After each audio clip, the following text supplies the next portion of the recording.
When Imam Zainul Abidin stood in the court of Yazid, Yazid asked him, "Who are you?" This poem has been written as a response to that question, explaining who each of the personalities are, although my words do not do them the least of justice. Sallu ala Muhammad wa al Muhammad.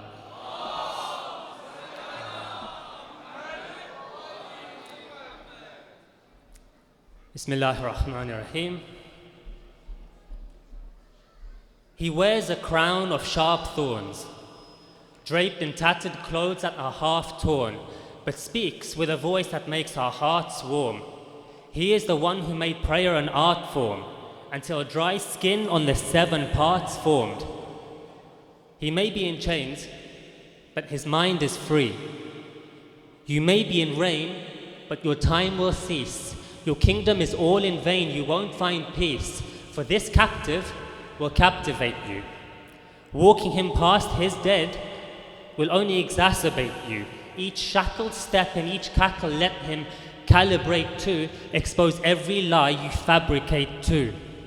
And he will eventually use his words in your court to abdicate you. He is the son of Makkah and Mina, Zamzam and Safa. He is the son of the one who was Qaba Qawsaini aw Adna. He is the son of Muhammad al-Mustafa, Aliyun al-Murtada, who fought with Dhul Fiqar at Badr and Hunayn, father of Hasnain, Salihul Mu'mineen and Warithul Nabiyyin, Nurul Mujahideen. He is the son of Amirul Mu'mineen. This is Zainul Abidin, son of the one taken to the 7th heaven. So even though he stood in Sham, bound and fettered, his words are his defense and his prayer a weapon. Sajjad would be the jewel if Imamat were a crown. And if loving him were an ocean, we would gladly drown. Because years later, Hisham approached the holy house, but couldn't get near. Yet Ali ibn Hussain came and a path was cleared. Hisham claimed he didn't know Imam, like Yazid. So listen to Farazdak. Zainul Abidin is known by Makkah, the Kaaba, and Hajar al-Aswad. This one's for Imam Hussain. And the head on that spear belongs to his father. And whilst there is no happily ever after in this story of war and pain, remember how the Prophet claimed, Hussainu minni wa ana min al-Hussain. For his grandfather was the speaker of truth and clearest of proofs. So how can we deny that in heaven, Hussain will be the leader of youth? For he gave his head, but didn't give allegiance. So here's the thing. Hussain is king. No, the king of kings. Hussain is a martyr. No, the master of martyrs. Hussain is the foundation of Islam.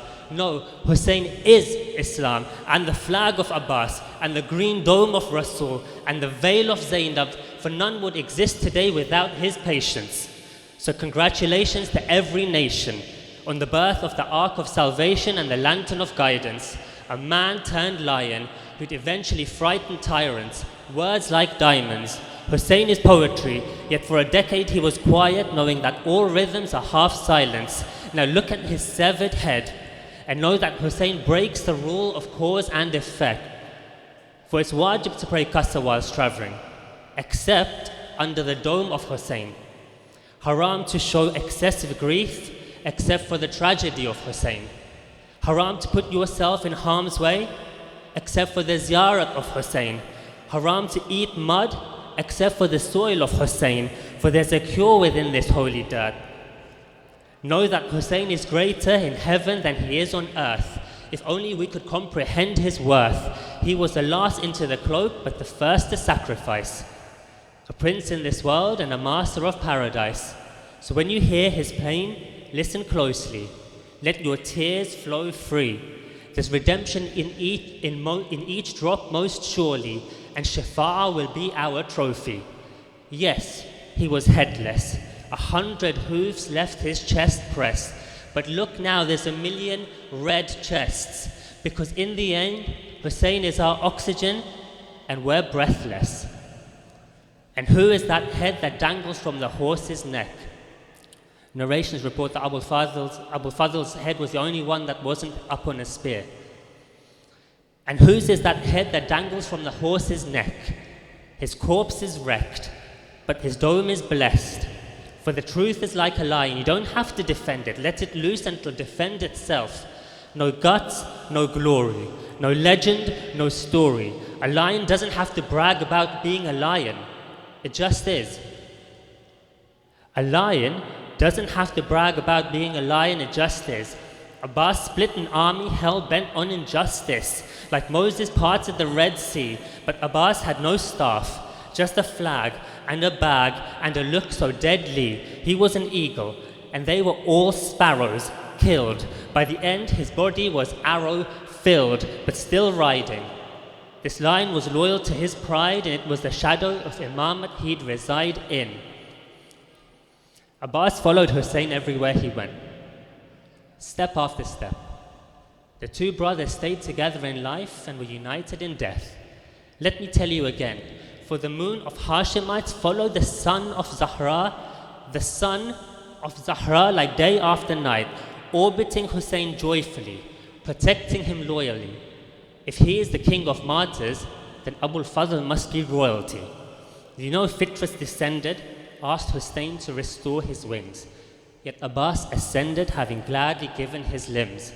He is the one who was prayed for before his birth, who even you, Yazid, refused to curse when you observed his standard immersed in cuts and rips and even worse, except for where his hand held terse. Inni al-Abbas was his verse, and nothing could stop him from quenching their thirst. And from earth, man spent years attempting to put a flag on the moon. Some are still trying. Yet a moon put a flag into the earth of Karbala years back, and it's still flying. And who is the one for whom we're still striving? To whom wishes on a razor millions are still writing. Well, he is a king.